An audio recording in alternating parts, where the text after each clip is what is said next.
Alright guys, making a video for a 2013 Cadillac ATS, and the problem that I've been having was a rough idle.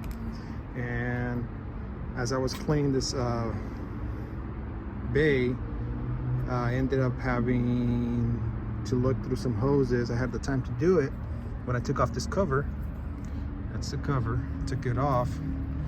This hose here was cracked just from the heat. I mean, there's nothing else, just wear and tear. There's cracks here and then crack here. So this hose here was not properly mounted onto the seals. So I had a vacuum leak, and that's what was causing my rough idle.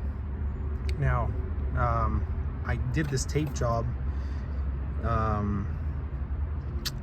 just to hold on until the part came in. It took about 2 weeks, almost 3. The parts are very slow right now.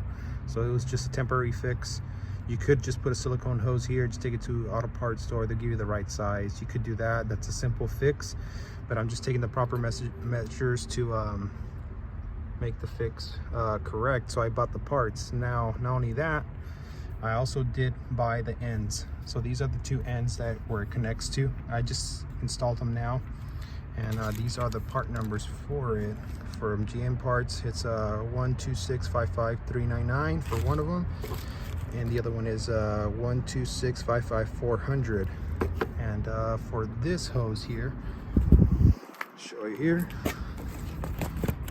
part number is 126-33792, and it's all GM Parts. This is a new part that comes in. It comes with the bolt that you need to connect, so you don't have to use the same hardware. And like I said, I was having a rough idle. I never got a check engine code, so it was hard to determine what it was, and I've had that rough idle for a while. I just could never find the cause until I finally seen that hose there. Hopefully this helps. Give it a try. Maybe you're having the same issues, it could help out. It's just a tip, just to look through your hoses.